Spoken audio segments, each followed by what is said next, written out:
here we go. We are back for another episode. Deb is not here tonight because she just started school. And so she is slammed with work right now, but that's okay because we have an awesome guest, a guy that we've been trying to get on the show for a little while. And he's actually a friend of some former guests that we've had on this show. He is a husband, father, rapper, musician, Eugene Clarke, better known as Kennedy Wrose. What's going on, man? Come on, man. Hey, happy to be here, dude. Glad to see you're doing your thing with your pod. You're very consistent, man. I love seeing it. I saw Cedric on here. I saw Yeah, that was a fun Trent one. on here. I saw Travis and I forgot his other name, but Blake. You had that Travis and Blake Blake. Kidwell. Yeah. Right. Yeah. Me and that guy I love that guy. And I saw that Cedric was like, hey, I'm trying to get numbers better than Trent, so I'm trying to get numbers better than both of them. All right, Man. I'm gonna after both of them. Hey, I love that. Hey, I'm a competitive person, man. So anytime a guest comes in talking like that and wanting to just smash the numbers of the other guests, I can appreciate that. So I love the competitiveness. Oh yeah, I think both those guys mentioned you, man. I know Trent for sure. He mentioned you, and I think Cedric did as well. But those were two fun episodes. Those guys are hilarious, and yeah, I need to have them back on soon. It's been a little while. Yeah. I loved, sad to see Trent's podcast go down, but yeah, when he was running it, I was like all about it.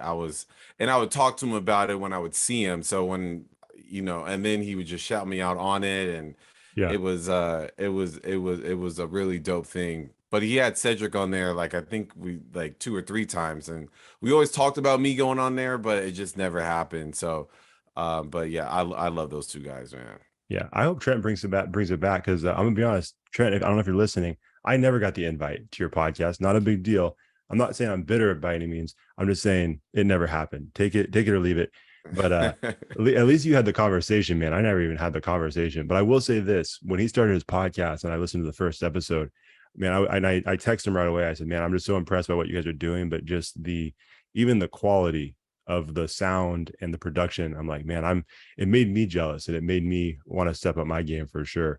Because he was just doing such a great job. But yeah, I was bummed to see that one go as well. But yeah. But anyways, that's all right. Trent had his episode. We're not here to talk about Trent. Exactly. You know what I mean? Off that. Let's get off that. So we like to start the show off by talking a little bit about how we're connected to our guest. And it's funny, man. Like, I know that you and I are connected because we went to the same church for a long time, Capital Christian Center. Yeah. And but the funny thing is, like, I feel like you and I don't really know each other. Like, I recognize you. I know your name. We kind of pass each other.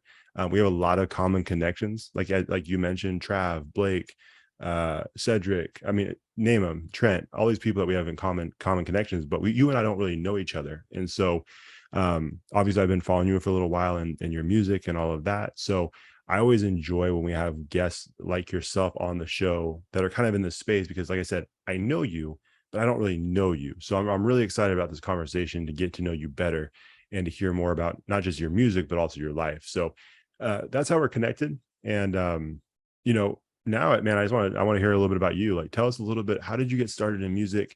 Take us through that journey and how you got to where you are today.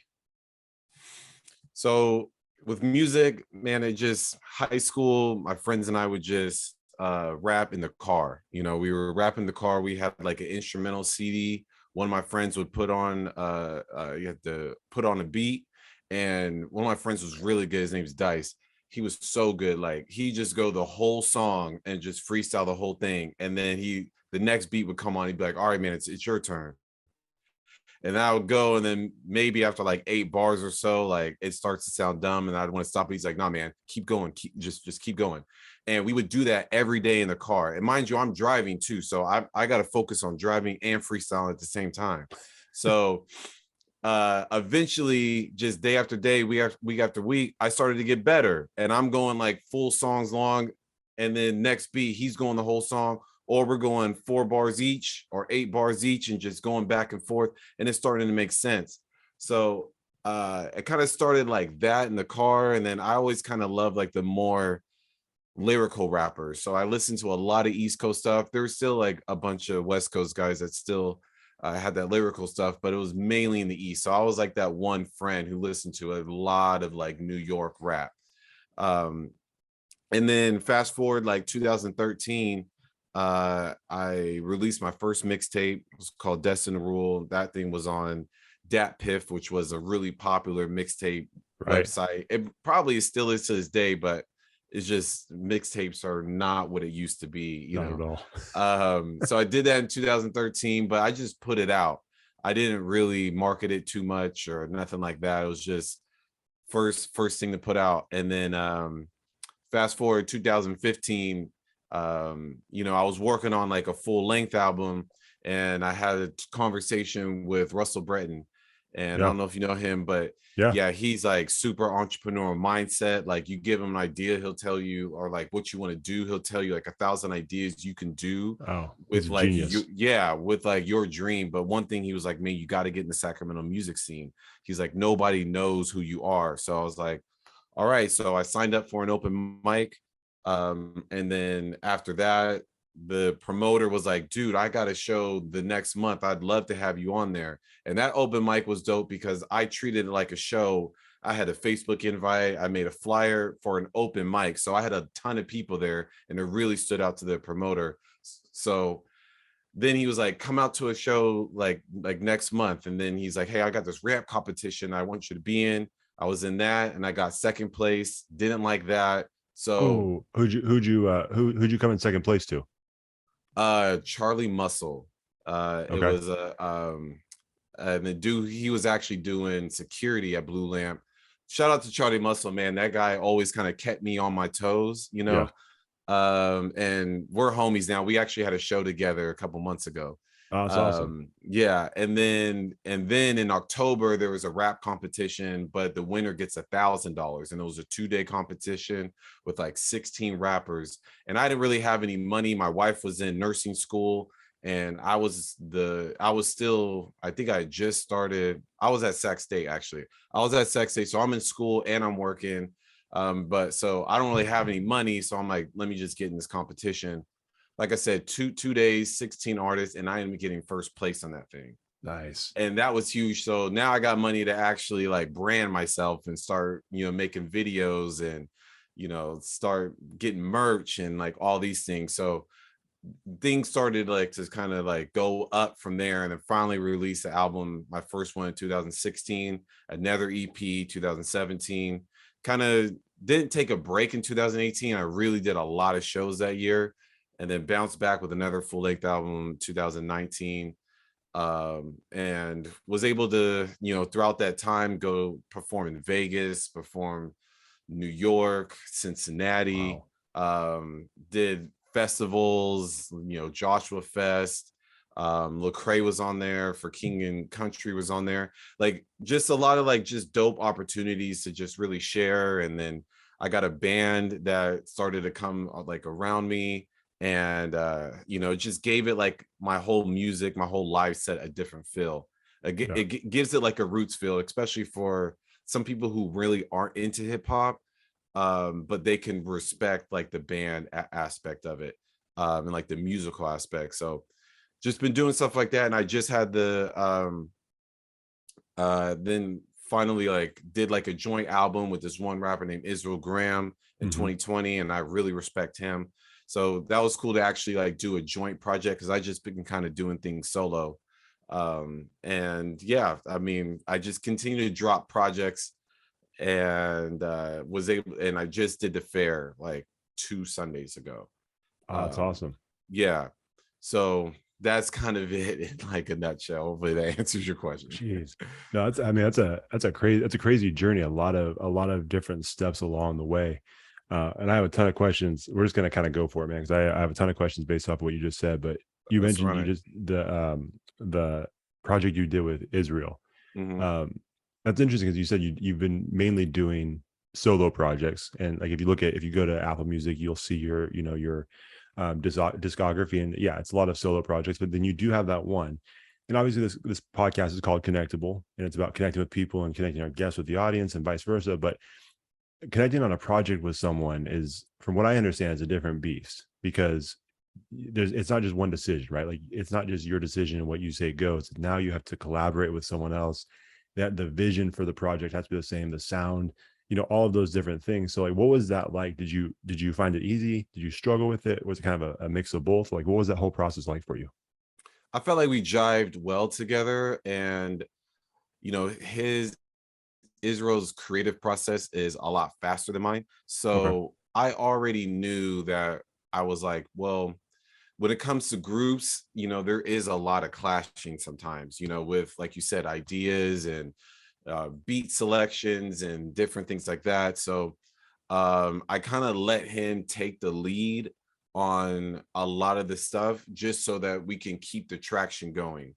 But on certain stuff that I was like, that I felt really strongly about, I vocalized that, and Yeah. I'm like, I don't know, I don't think this one's it, or like, I think this needs to change or that. And he was really like receptive, and I feel like it was it grew his patience, and like it also grew his just like opening up to like other ideas, and also him working with somebody else, because he's worked with DJs before, but like this was our both like first time working on a project with another rapper.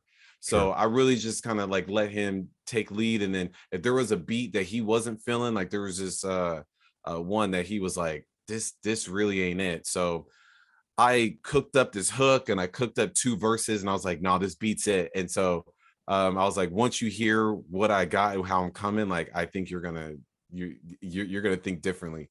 So I just created that one song, like, and I was like, dude, and I shot it over to him, and he was like, oh yeah, this is it. But he had to see it first, so Right. there was Right. times where we would just come in and just like, what are both of our ideas? Or he would come in with one idea, and then we would just kind of go back and forth. And then we're just writing verses, we're sending each other videos on stuff. It was really great. And it was during COVID. So, things were, shutting down, but a lot of people were on their phones at that time. So I was like, if we can just get this music to like these people sooner than later, then that, I mean, it'd be like a bank shot. So Yeah. it was a really dope experience. We really kind of fed off each other. We're both lyrical guys, so we were always trying to one up each other like on the songs. And it came out, it came out great. I loved it. We shot some visuals for it, but we just didn't really get to do shows for it. So we did some like live streaming stuff like this, but Sure. really didn't get to do shows like that. So once things started opening up, we were doing like shows with the records. But yeah, overall, man, like a great experience, and my son really loved it. Like, Oh, that's awesome. yeah, it was great. That's awesome. I love what you said too about this idea of one upping each other, because anybody who listens to hip hop and rap music, they know that it's a competitive genre. Like there is that level of competition there. And I've heard people say before, like NBA guys want to be rappers, and then rappers want to play in the NBA. There's that thing Right. that, because at both sides, both sports, the music and the sport, the basketball, both super competitive, right? And I think it was 2016, Big Sean released Control, right? And then Kendrick basically just took over that whole week of the music Yeah. world. And one of the lines from that verse, he talks about, I should have written it down. I'm not going to try to sing it, but basically talks about like, what is competition? I set the bar high. Who's going to jump and get it, right? And then the big thing about that verse was that he called out, I mean, what, 12 other rappers that were A huge at lot that of them. time. A lot He of called them them. out by name. Yeah. There was no subliminal shots. It was just a straight fire. And everybody was kind of like, what is going on? But then it caused I think Lupe responded, and you had a bunch of other people that responded with verses too. And I always thought that was cool, because you could take it as, hey, he's taking shots at these guys. But the way I looked at it was like he was calling them out and causing them to elevate what they were doing. And I feel like that's a Yeah. big part of music in general, anything, whatever your craft is. I feel like that's a big part of it, but specifically hip hop, it feels like it's a part of that. So I love that you said that you guys always tried to one up each other, because I think you get the best product when you do that. So besides Israel, I guess that's a long way of saying, like, what other musicians, what other artists do you listen to that you feel like constantly challenge you to increase or you improve what you're doing? There's Mission. Yeah. If you know him, man, Hmm. he's really doing his thing. Like sonically, like the sound of his music is just it's really good, and he stays on the grind. We've done a few songs together, and those ones just they always come out bangers. You know, Yeah. like he just has it, man. We did a tour together, and like a Oh, small nice. like a mini like LA tour like back in 2019. Um him, Brandon P's another one that like sonically Yeah, he's he's good. just yeah, he just has it, you know. But I heard he's also like a music director at at a church. Really. So he could sing, rap, like he does a lot of things like and does beats. So it's multifaceted, but just his cadence and everything, like how he like comes on records. And then Well, didn't I sorry, just been not to interrupt you, but didn't Brandon P. He just wrapped up kind of a series of projects, didn't he? Where he did 4 different EPs that were all yeah, different styles, yeah, and they were different genres. which is Yeah, I wild because they think all sound like yeah, completely different. Super talented yeah, guy. yeah, like pop, and then R&B, and then maybe like a gospel one. Right. Yeah. So that him. He's another one shot beats from, and then man, my boy Mark Stevens. He doesn't really do rap. You know, he ain't rapping too much anymore, but man, that guy got bars, and he just like effortlessly cadence is just there. You know, even like sometimes when he shouts or goes super high, like he can still stay in pocket. Um, so those are some of the like Christian rap guys, but just you know, there's like Pusha T's like lately, I just feel like that guy's going in, Yeah. and just at his age, like, and he's still very competitive. He seems to be one of those rappers that are just getting better with age, Hmm. which in hip hop is very rare. Usually Yeah. rappers peak in their like 20s, early 30s, but Right. you know, he's still doing his thing in his 40s. And I'm just like, I love to see that, you know, like the J, you know, he's still, you know, he can still do arenas. And, you know, I love that grind and still being able to like do things no matter how old you are, you know. Right. Right. Well, that's interesting too because yeah, you hear it all the time that hip hop is a young man's game, right? It's Yeah. something that it is tough to age with, but I think a lot of it from like some of my favorite artists, they've talked about, hey, if your content ages with you and it ages with your audience, because I mean, you think about it, you're not gonna like if you start it when you're 21, right? And your audience is gonna gravitate towards a certain message.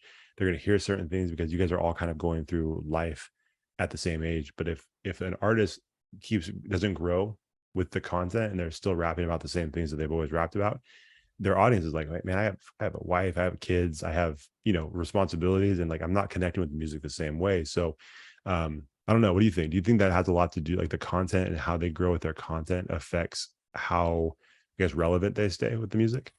Absolutely. Like I think that it, sometimes when I find out like, oh, this guy's married, I'm like, I would Yeah. from his music, I would have never have guessed, you know, because Yeah. he's still talking about the same stuff he was when he was single, Right. you know, but it's just the persona that he has, but the music just doesn't always grow. And so sometimes when like I listen to, you know, like I feel like the late 90s, early 2000s, that was kind of like my golden era, how I feel like for like hip hop. So when I see those rappers and I hear them now and I'm like, you're still talking about this, but you got a wife, you got a whole situation, like you got kids, like you're not in the streets like that anymore, Right. but all of that stuff is just woven throughout hip hop. And I feel like a lot of rappers just default to like, well, this is what people want to hear.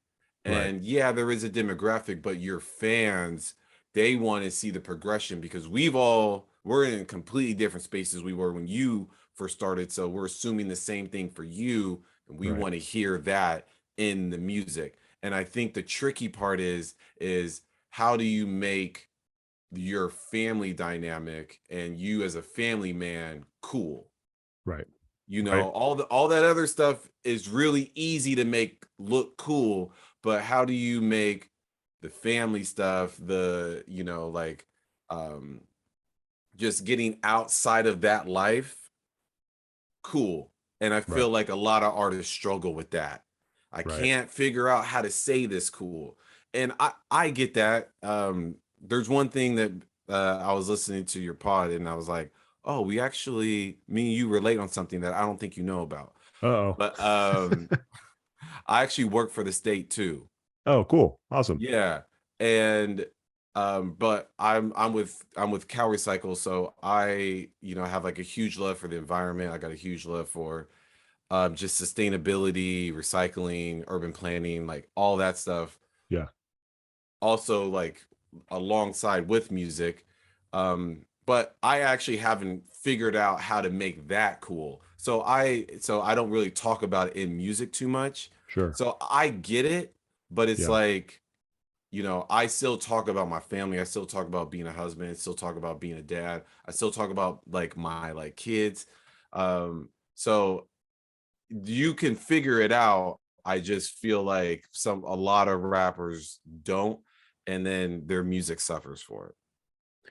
Yeah, well, it's kind of a tricky spot, right? Because no matter what they do, if they try to stay relevant by talking about things that they can't relate to anymore, it sounds disingenuous.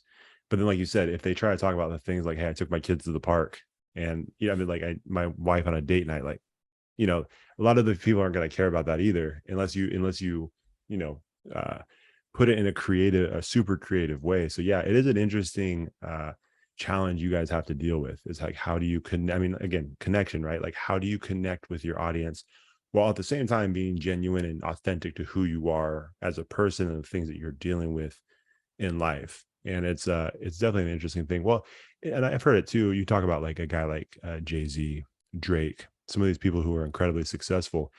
They get to a point too where it's not just um, they can't relate because like financially they're at a very different level. And so they're talking about Right. things or everybody else is like, I'm going like month to month. Like, how do I pay, this month's mortgage? And them, it's like you talk about things of that people can't even relate to, right? And it's a very tricky thing with music. You don't really think about it all the time, but that's part of why it's harder to connect with artists as they continue to grow, right? Like their music's incredible still, but when it comes to the content, it's like how do I connect with this artist, or do I still connect with this artist? It's a really interesting thing. Yeah. And I don't know if you heard Jay-Z's last album, the 444, Yeah, but yeah. I was gonna say, yeah, dude, I mean, he just breaks down how like, he's like, I bought a bunch of dumb stuff that I right, wish I never bought, yeah, and or I should have invested my money into this. And if I did at that time, I would have had this now. right, And just like, how that whole situation with him and Beyonce with like Lemonade and how he was right, cheating, yeah, and he learned the error of his ways and he showcased that on the album. And I know a lot of people connected with that hmm, album. Even if you can't relate to any of those topics, it's like, dude, you're just being so vulnerable. Like, this isn't a side of you that most people think of when they think of Jay-Z. They go to the big pimping and like all right, that other stuff, right, but they're like, oh wow, like this guy's actually grown and he's actually dispensing wisdom at this right, point. And it's a beautiful thing when like you can do that. And like I said, he can still tour arenas with a new album that's right.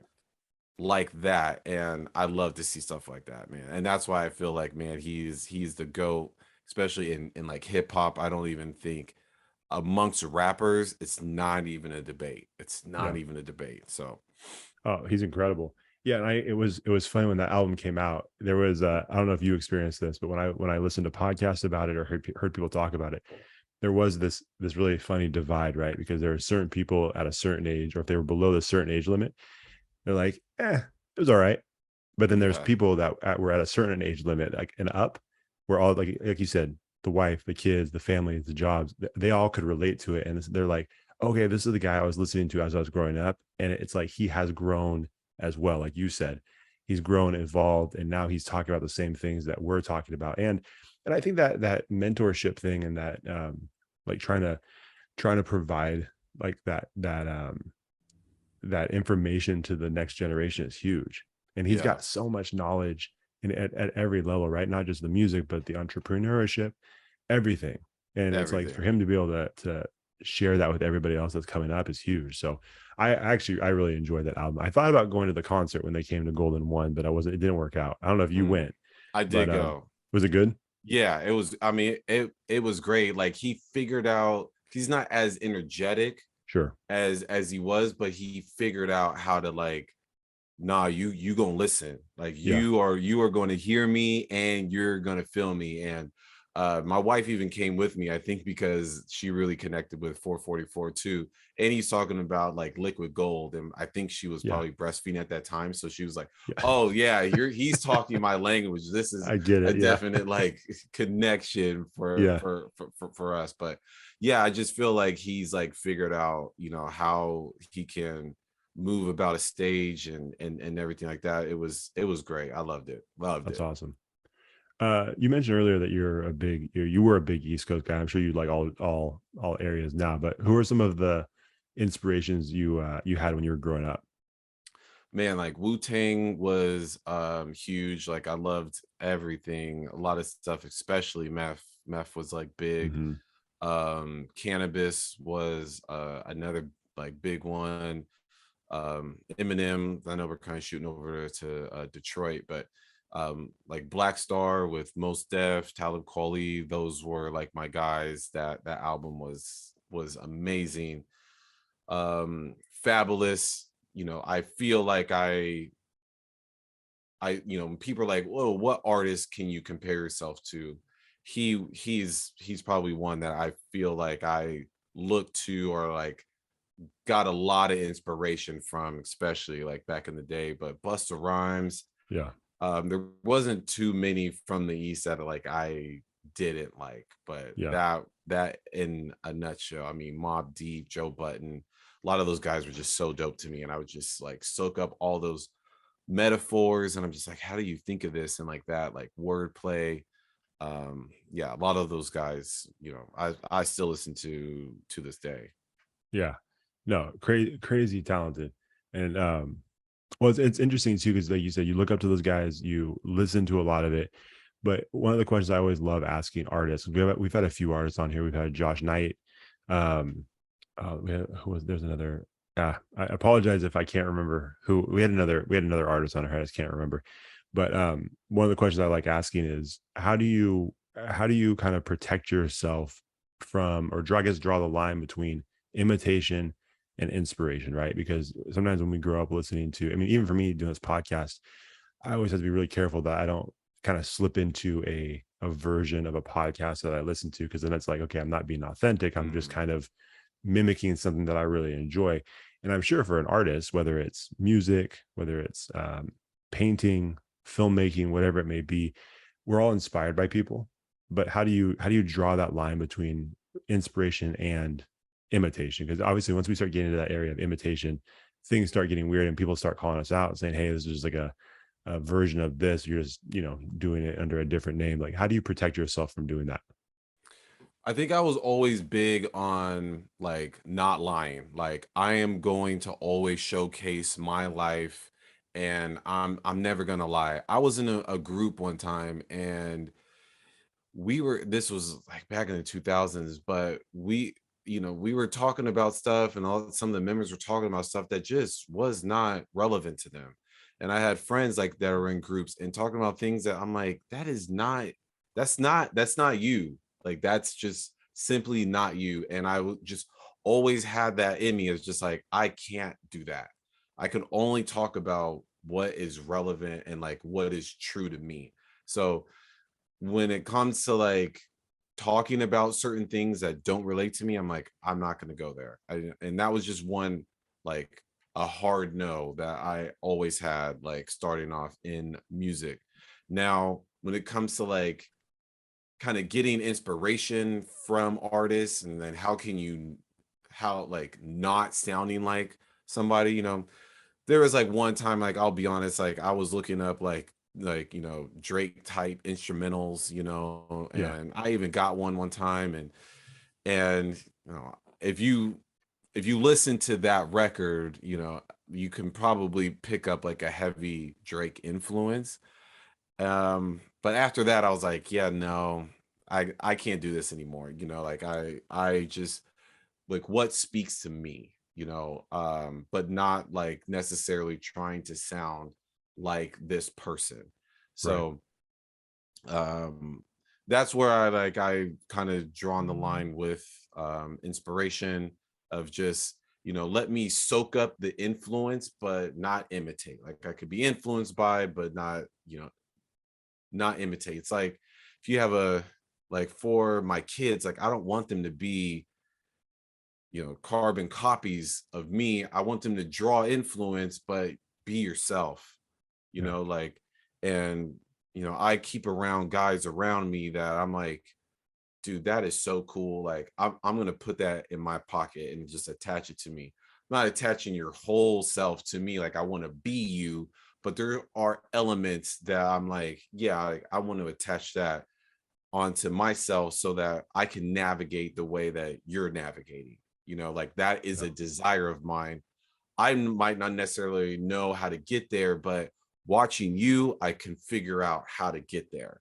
So I feel like there's elements that you could take, but once you really want to be somebody else, that's kind of where you fall. And I've been in that situation before. I've had friends that I'm like, I want to be you. And I start acting just like them, but you lose yourself, Yeah. and I feel like the most important people and the most influential people are ones that know themselves the best and then are just authentically them. It's the hardest thing to do, but the best thing to do, and I'm still learning to this day, but I just learned that is the direction that I'm going in, and it's the best way to leave a legacy, which is kind of one of been like my like big thing as of like the last 4 years is like, what are people going to say about me at my funeral? But what's my legacy really? So I love that. yeah, kind of answers that. There you go. Yeah, no, I love it, man. I love that. No, I thought it was a great answer. I'm curious, you mentioned having other people around you that you can kind of feed off of, and then you can take pieces of what they do and add it to your life.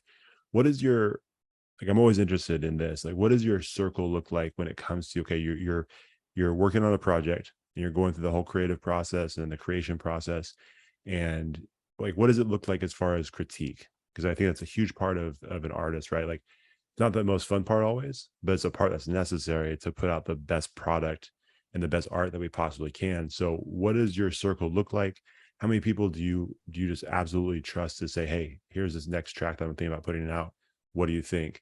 Like, what does that whole process look like for you when it comes to criticism of your work? Yeah.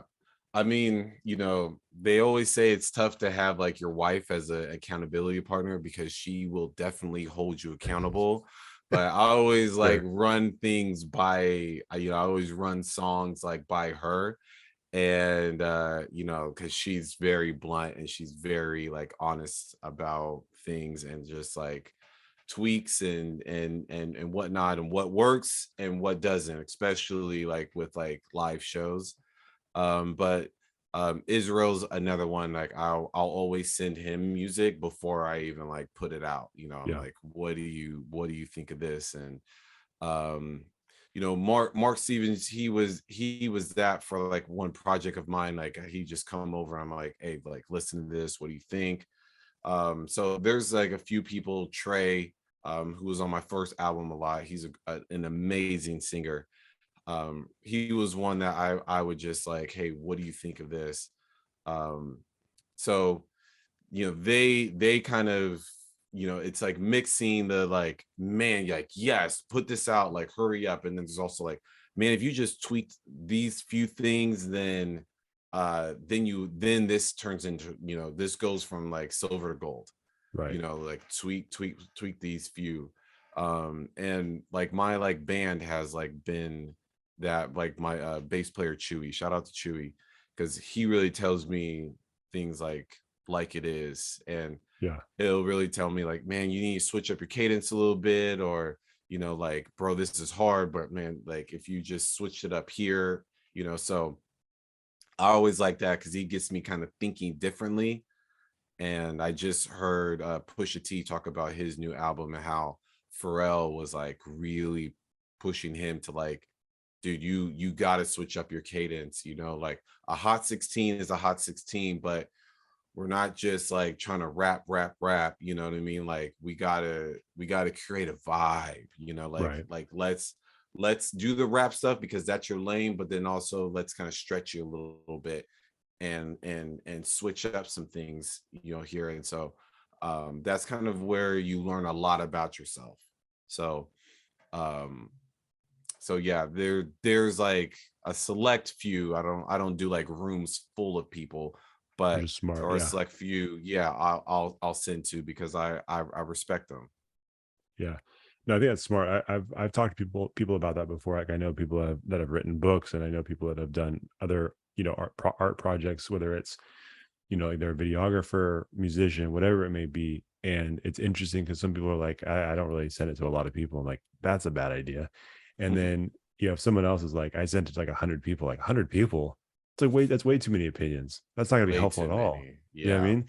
And so it's interesting. Like there is like a perfect, there's like a perfect range. I think that it's that critique is helpful. And if you have enough people in that group, then it's really, really helpful. And I think you can see your art just jump multiple levels if you're willing to go through that process. And it is interesting because not everybody, it's probably a sign of maturity in an artist, right? Like not everybody's willing to do that, or there's too much pride in the way where they just think whatever they're doing is the dopest thing ever, and nobody else can tell them any different. It's like, I don't know. I don't know if it's gonna work that way. Like, I don't know if you're gonna get the best out of yourself if you have that mindset. Yeah, yeah. I mean, man, iron sharpens iron, you know. Yeah. So like Yeah. you have to, and they might tell you something that you don't want to hear, you know what I mean? But if you've ever seen iron being sharpened, like sparks are gonna fly, Yeah. you know. And so I'd rather be, you know, around some real iron that's really gonna tell me like it is than to be around some butter knives, you know. Yeah. We could just stop the podcast right there. We're not going to, but I like that. That's good. Yeah. You call them butter knives. I like that. Let me ask you this, because I feel like there's a difference in these two questions. So it's like a two-parter. Who, if you could have anybody feature on one of your songs, who would it be? And then if you could feature on anybody's song, who would it be?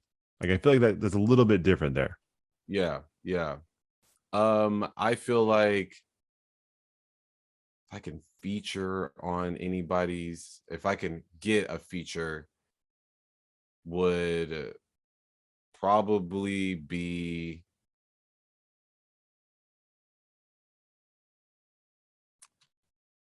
man, like that's tough because there's so many that, you know, it's like, It's like picking what's your your favorite favorite kid. song? Yeah. Yeah, yeah. It's like, yeah, what's your favorite movie? Like, can we just narrow it to like favorite action movie? No, but Yeah. um, I mean, if I were to, you know, I've always like to work with Pharrell, you know, would, Yeah. I mean, I think that guy is a genius, but more so on the production end. Sure. So if your next question was who would you get a beat by, it would be Pharrell. For Now, real. who I would get a feature from, and I would have to say, uh, man, I mean, it's so hard to get a, like hardly any rappers get like a Jay-Z feature, you know. Right. So that would be one. But man, Rick Ross, he can like Ooh. really take it there Okay. too, though. You know, so if I, because what he did on this on Kanye's you know, he's given a few verses that I felt like were like just like magic. But so yeah, let's just go with Rick Ross. And then Okay. who I would want to be featured on, um man, I would love to be on like a Lecrae record. You know, like I Yeah. think a Lecrae record be would be dope and would definitely like open up the scope for CHH and, you know, like Christian hip hop. Sure. Because I do a lot of secular shows, so there's not a whole lot of, like, it's very rare that I do a church show. Yeah. So, but I'm a Christian and I do music, but it doesn't always translate to that Sure. Christian crowd always. So yeah, that answers that. I love it. Sorry, man. That is a brutal question. I have to ask it. I should give you more prep time on that one. No, But all good, all good. I don't know why. So the production for Pharrell, it makes a lot of sense. I don't know why, because you talk about the East Coast thing. I was thinking maybe like a DJ Premier, like get something like that would be pretty Yeah, dope. But there's a lot of good producers out there. So there is. And Pharrell's he's always stood out to me, man. Like yeah, that, he's like he's just one of my favorite producers. And his sound has just always like been there and stood out to me since like the late 90s. So yeah, I'm just a huge fan, huge fan. I mean, Timbaland's like Timbaland, Dre, like you put those three, but Premier would give me that good boom bap, and I love right, me like a good boom bap right, right, beat, right. you know what I mean? But I feel like Pharrell and Tim and Dre, like they take you to another world, Right. Right. So yeah. Yeah, man. And how old is Pharrell? Is he's like 50 something, isn't he? I But think he's he pushing, looks younger than me. yeah, he's like pushing 50. I think he's close, if not like he's real close, like 48, 49. Yeah. I heard that the other day. I'm like, there's no way. There's no way. Yeah, and he's been putting out music since like the early 90s. Right. I don't I think he like was on the Breakfast Club and like kind of shared his like face washing, like his facial regimen, and I'm like, oh, I should have took notes. I should have took notes. He just said exfoliating. So I'm like, oh, I gotta we look need, that up. I don't even know what that is exactly. we need more details. Yeah, I need that too, man. Whatever he does, man, he looks like I said, he looks like he's still in his 20s. Seriously, like he's, it's like a Jared Leto, like they're Same just thing. like aging so slowly, Like Jennifer that Benjamin Button Aniston. thing. Yeah. Yeah, I'm like, how are you guys doing this? Like, I need that I fast. know. I know. I tell my wife, I'm like, I'm sorry, you're stuck with this. I am not going that way. It's everything's aging the way it's supposed to for me. I'm sorry, Rachel. Yeah. But no, well, and Pharrell just did a song with Toby and Wigway. Yeah, I saw a preview. I haven't actually heard the song, but I saw a preview. That's huge. The video's dope. Toby's stuff. I don't know if anybody's familiar with Toby, but his social media is really cool. Like the videos and the visuals he puts out are wild, and he's just a monster too. Just a Yeah. monster. He figured out the visual Yeah, portion early on, and that's the thing. Like if you can create something and then like get the people to like gravitate towards it, and he figured that out, and he's very consistent too. Like I think yeah, he like drops like a song like every Sunday or something like that, and it's something like that. Yeah. it's wild. It's wild. So just to see his like growth has been like amazing. I went to his show in Oakland a couple of years back, Oh, and really? yeah, and he had one section of his show, and he's just going like just rapping like beat after beat after beat after beat, and it just showed like, yep, that's why you deserve to be here. Right. That's why you deserve to be here. And yeah, just the amount of people that he's able to like rally around him, like Christian, non-Christian, like it's incredible. That dude's amazing. Yeah. No, was his live show just as good as? I mean, was it on par with the visuals that he puts out on social media? Because I imagine it's It pretty impressive.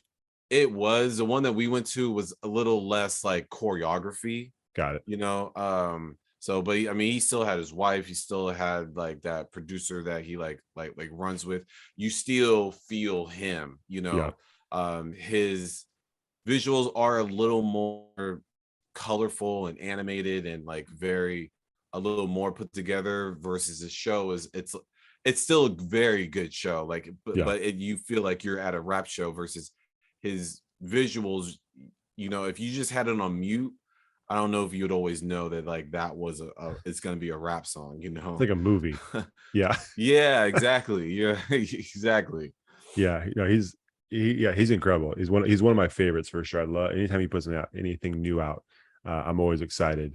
I love, I enjoy the Roots, and he did that one with Black Thought a couple years ago, I think, right? I think it was Mhm. Father Figure.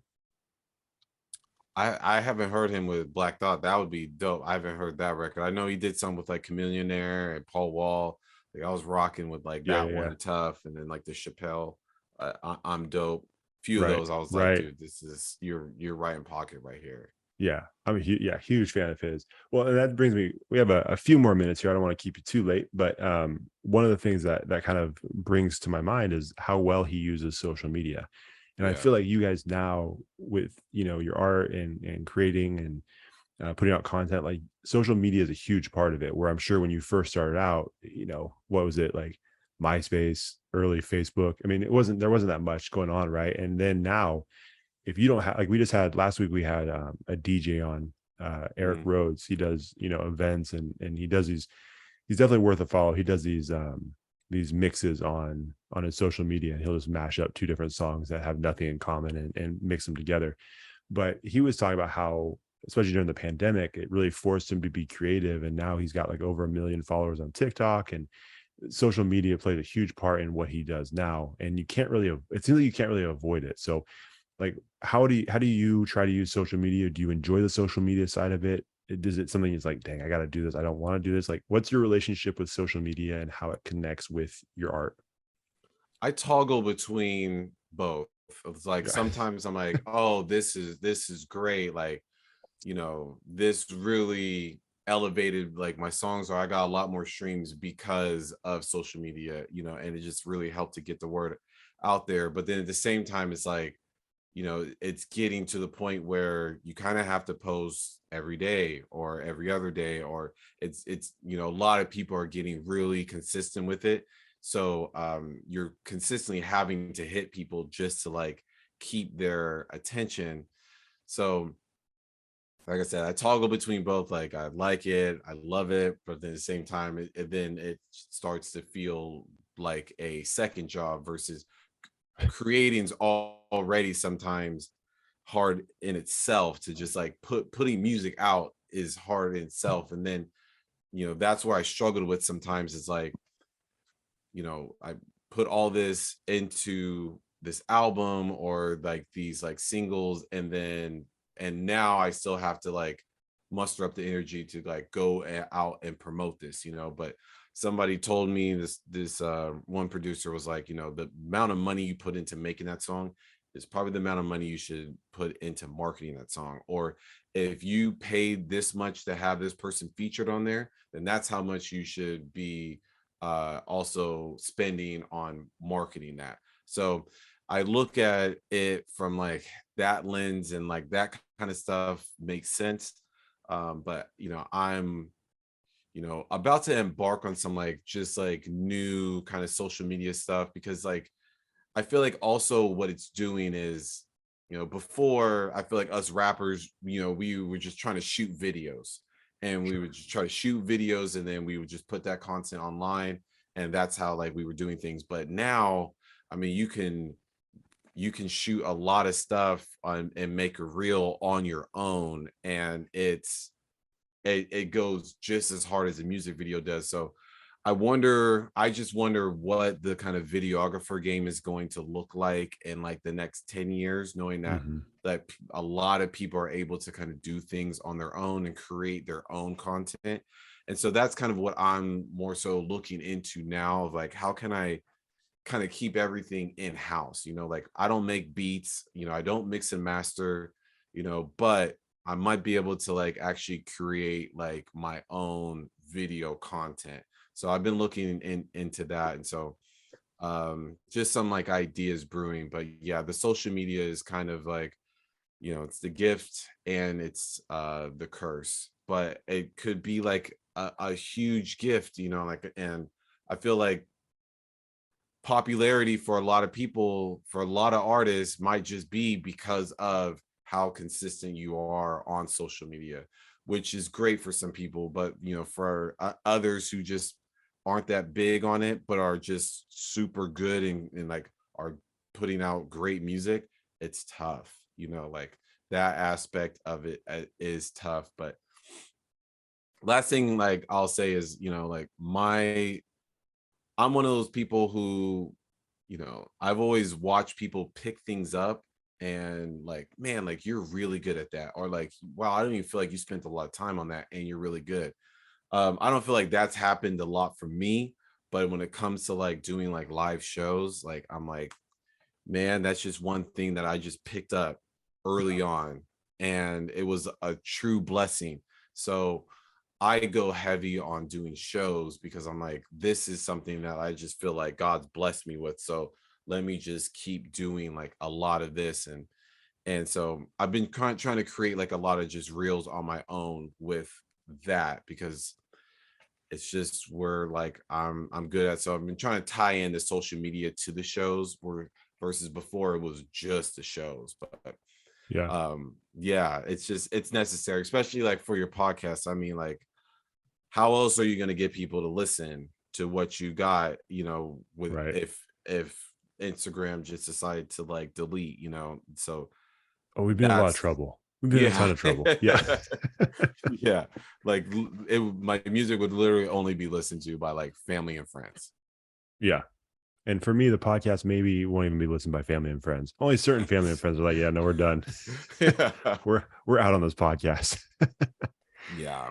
Yeah, it's interesting. Oh, so as far as the live shows, and who knows, maybe you've killed it from the very beginning, but I imagine that if you could go back and watch your very first set, your live show, it'd probably be tough to watch, right?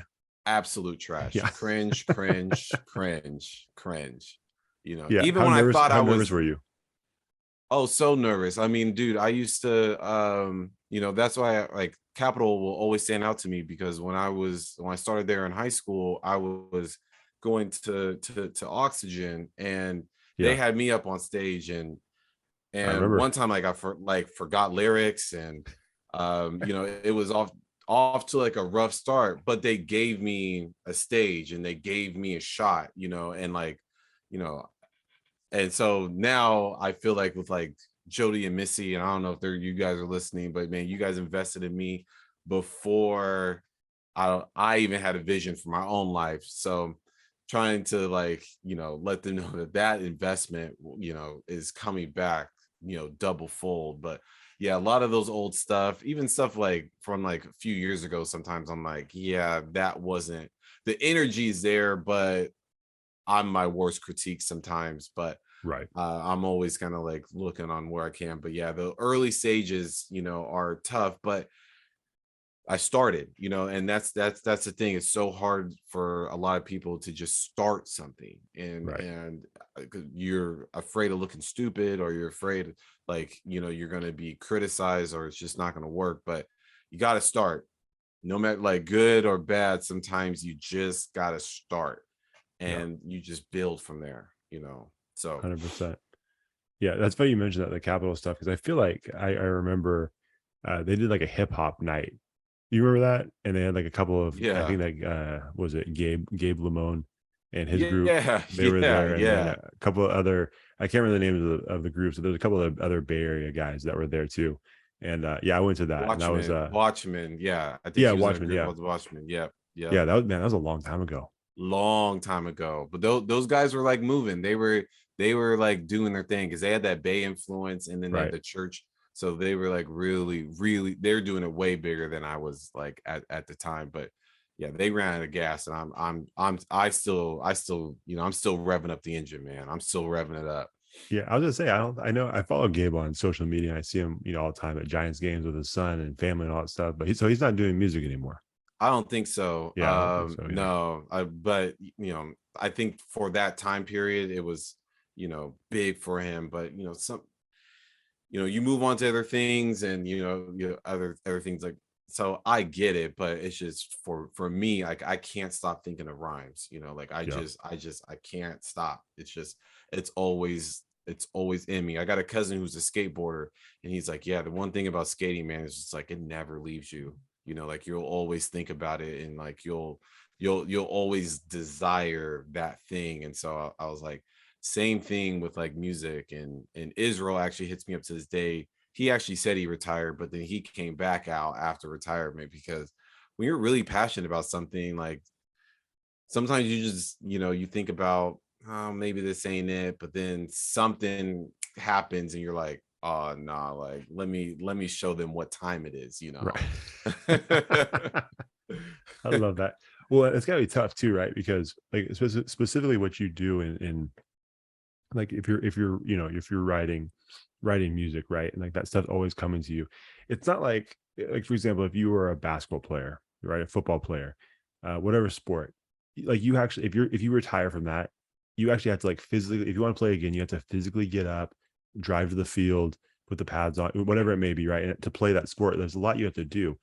With music, like you're just thinking about it all the time, you're listening to music all the time, and so it's like you really can't escape it, right? Like it's Right. with you all the time. Yeah. Yeah. Yeah, It's one of the things you can't. Yeah. So that's, and us being like creatives, it's just, yeah. And because we listen to music all the time too, and you're on right, social media, so you see what everybody's doing, and it's great because it helps. Social media kind of helps me with my branding when I see other people like, oh yeah, that's dope the way that you put that out. And so it gets me inspiration to like how to maybe market myself better. um but yeah, it's just, especially with music, it's always around you no matter where you go. right. I don't know. I don't even know why this just popped in my head. This was not a question I had for you, but we're gonna go with it. Have you? So sometimes I'll find myself, and I don't even know why this happens, but every once in a while I'll watch rap battles just because Hmm. it's there. Oh yeah. It's impressive. Have you ever dabbled in any of that stuff? I used to back in the day, like Really? there was one, yeah, yeah. It was like nothing's ever been filmed, thank God, Oh, yeah. you know. Okay. But yeah, the rap battle element, I feel like those things, like they are not tainted by what's going on.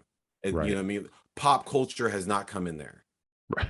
versus like with like hip hop, Yeah. like the music hit, you could hear the pop culture heavy, or Yeah. like that other influences heavy, but battle rap has really stayed in its lane, and I felt like really been able to grow.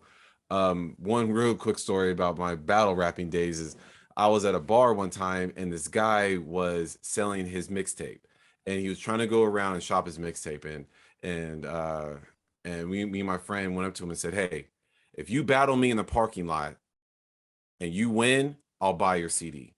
And he was like, bet, let's go outside. We go outside, we get a group of people around us, and we're going round for round, round for round. It was very unorthodox because we weren't like, hey, you go 8 or I go 16, you go 16. It was very like unorthodox. But yeah, he battled me to sell his CD. And I feel like I won, Yeah. but I respected that guy so much for willing to put in the effort to sell, to do all that just to Right. sell a record. So I bought it for him. I listened to it. You know what I Nice. mean? Like there's a competitive nature once we're in battle, but outside, I respect the hustle. Yeah. And I respect the grind and all of that. And I think that layer is to kind of go back to like what Kendrick was saying, like he was just like, I'm trying to top all you guys. Yeah. And and like I think Wale's name was in there. Yeah. It And was, everybody was in there. yeah. Yeah. And I think TMZ went up to Wale and was like, hey, did you feel disrespected? Or, when Kendrick said your name, he was like, I would have felt disrespected had he not said my name. Right. Right. So it's like that element of the culture I don't feel like a lot of people get. It's like Hmm. we're competitive, but at the same time, like we understand you think you're the best. I think I'm the best. We all think we're the best. There are certain lines you don't cross, but we can all compete, and do it civilly, Right. Right. and I feel like that's happening a lot more now. Yeah, which is awesome. Yeah, no, that's interesting. I wasn't sure if you had like I said, gotten into that battle world, but it's a crazy place. Some of those guys are Wild. wild. Pat's Day, Yeah. Disaster, like those guys, they're so good. They're really good. Yeah.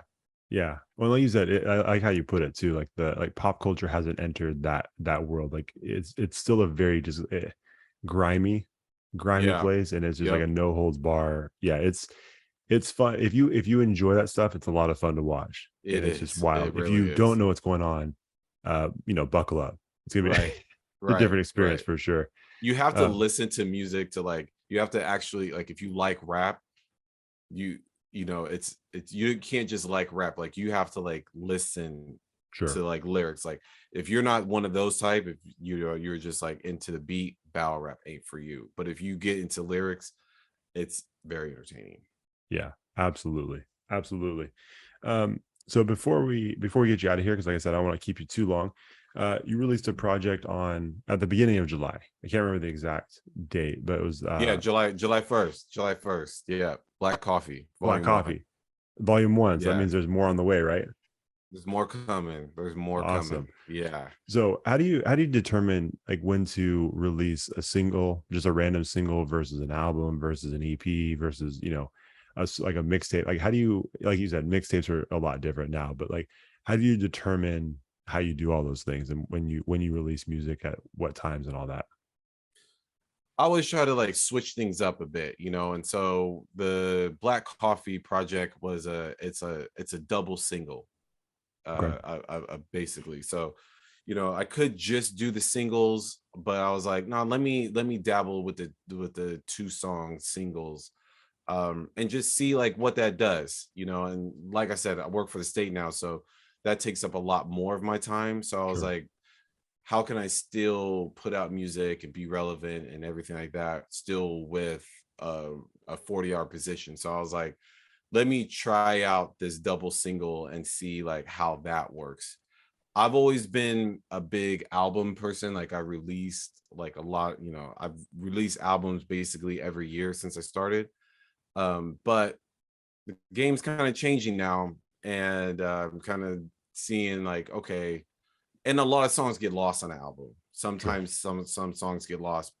People will listen to like the first part of it, but kind of get lost. So been trying to just kind of give them the meat, and maybe sometimes like just cut the fat. So I think I'm gonna do like 3 volumes of Black Coffee, and then we'll see from there. I honestly don't know, but I know for sure I want to do at least 3 volumes of the double singles. And then who knows, might just do another album, might do another joint album with Israel. Who knows? These are all like passions of mine to like still do, but Yeah, for right now, the double single is like how I'm going to be releasing music at least throughout this year, maybe early next. right. That's awesome. Yeah, no, it is interesting how much the release of music has changed. I mean, obviously it went from like, what was it, Tuesdays? They used to release on Yeah. Tuesdays, and now it's on Fridays, or I guess technically Thursday at here on the West Coast, Thursday at 9 p.m., right? Yep. But it's just weird how like all of that shifted. But then even, I mean, like you look at, so like one of my favorite groups of all time is Outkast. And Hmm. so, what Speaker Box, Love Below, that was a Yep. double album. I mean, I can't remember how many songs are on that album, but it's a massive, like if you listen to it from front to end, it's a lot of songs, and you just don't see that anymore. A lot of times it is just a single here, a single there. And I'm with you. I'm probably weird, because I'm not even an artist. I'm not a musician, but like just as a consumer of music, I appreciate albums because I Yep. enjoy the front to end process. Like I enjoy seeing how they sequence the songs. I'm disappointed when songs aren't in my opinion. There's like a weird sequencing thing. And then like I just like to see the totality of the project because I think it's just I just love it. I love the whole thing. But again, I'm weird when it comes to that stuff now because I know that's not the popular way to I'm listen. this Dude, you're speaking my language. I am the same way. Like, I'm more of an albums person, like, Yeah, cool. I'm cool with the singles, but I want to hear the album. I'll sit and just listen to like that whole thing. I just want to see where your mind was start to finish.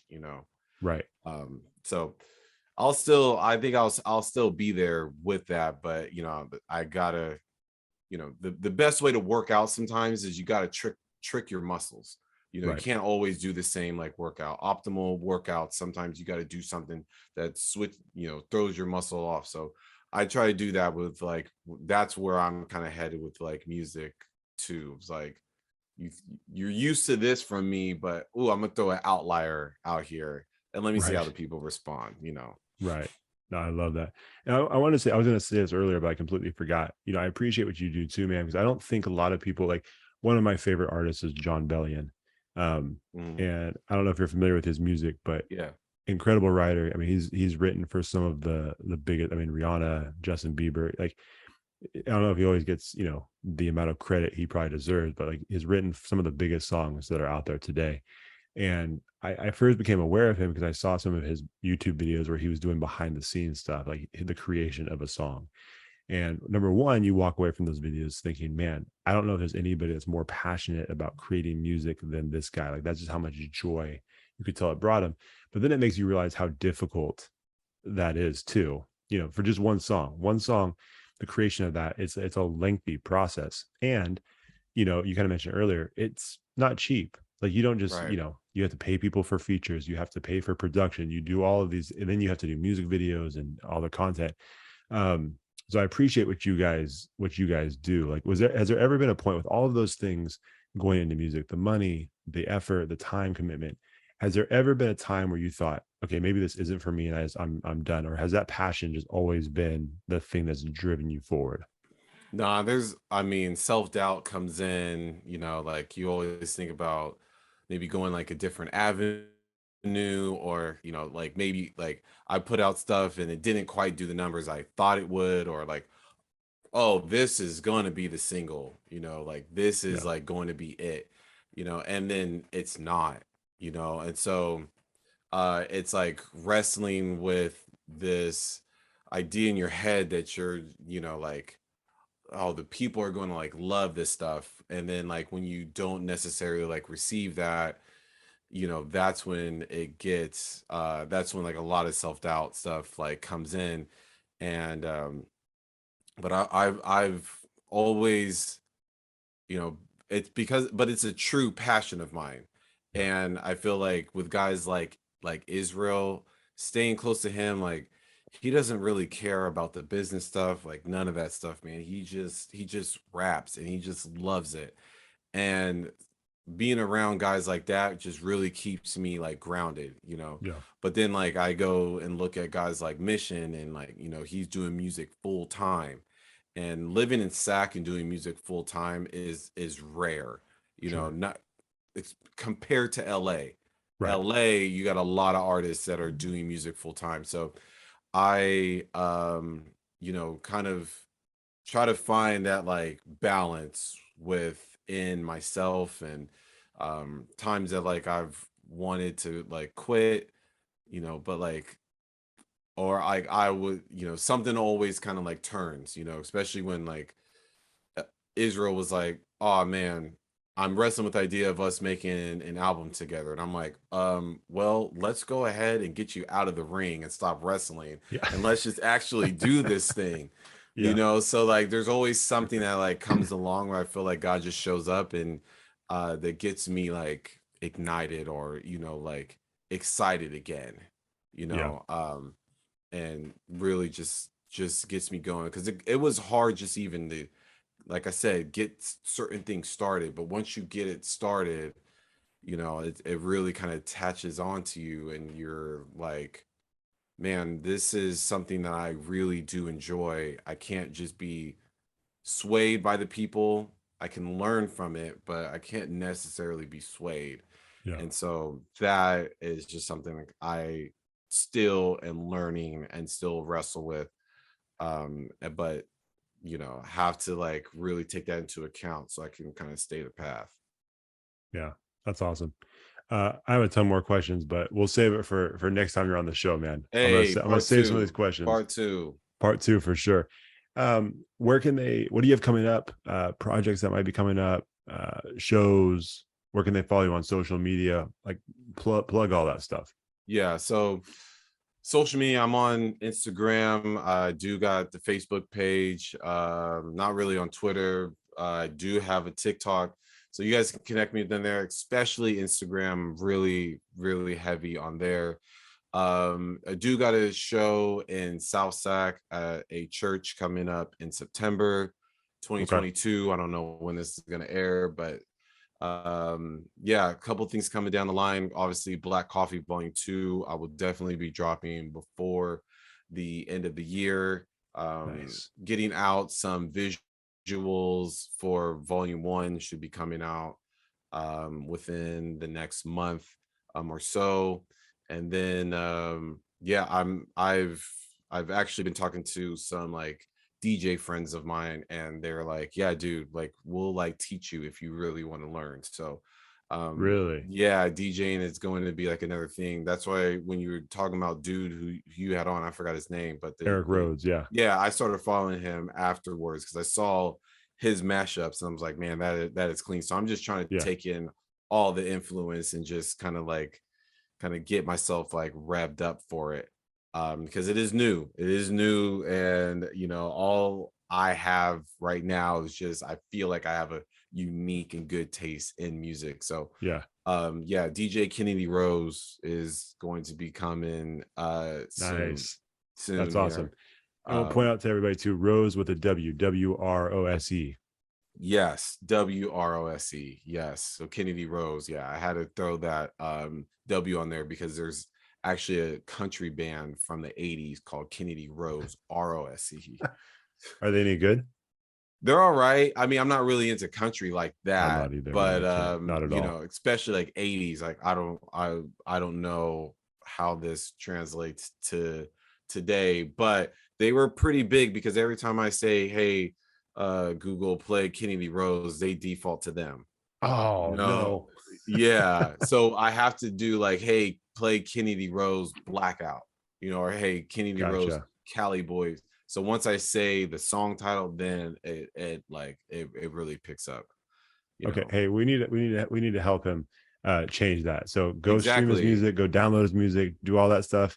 So that way when you say Kennedy Wrose, Alexa knows what's up and it's not, sending you to some country thing. Cause I would be very disappointed because I'm not a country fan at all. I've made that very clear on this podcast, and respect to what they do. I just don't enjoy it. So if I said Kennedy Wrose and I got some country song, I'd be pretty upset. So yeah. There's also like let's fix that because there's a rock band called The Weeknd. But best believe when you tell Alexa to play The Weeknd, they're not going to that rock band. No. They're going to the Weeknd that we all know. So right. It's name recognition. So I appreciate that. Yes. Let's stream it. I got music on Apple Music, Spotify, all that stuff. So wherever you stream music is where you can find me. 100%. Go check it out. Go support him. Go follow him on all the social media and keep an eye out for everything. If you're here in Sacramento or the surrounding areas, make sure you stay tuned for that upcoming show in September. This will release next week, which I think is, what's today's date? The 9th. This will be out on August 16th. So they'll have plenty of time to get all that information and all that stuff. But cool. Hey man, we appreciate you taking the time out of your busy schedule to hang out and chat with us for a little bit. And like I said, man, we'd love to do a part 2. Maybe we get a part 2 with we'll get Cedric or Trent on here too. Oh man, that would be live. If you want, man. If you want, because I know, I don't know if you noticed last year, but we did a competition at the end of the year for guest of the year. And so you may not want to be on a podcast with them if that's your competition too. You know what I mean? We may have to save that until later. Well, we'll see. The numbers will be up because I'm on there. Okay. Let them know that right now. All right. Let them know that right now. Yeah. It's like they got a feature from Drake. All of a sudden this shoots to the top of the charts. There you go. Exactly. Exactly. Awesome, man. Well, hey, Eugene, we appreciate the time, man. Good luck with everything. And we will talk to you later. Thanks, Josh. Later, man. All right, man. Thanks for watching the show. If you enjoyed that episode, make sure you like it, share it, and hit the subscribe button to get a new episode every week. We'll see you next time on the Connectable podcast.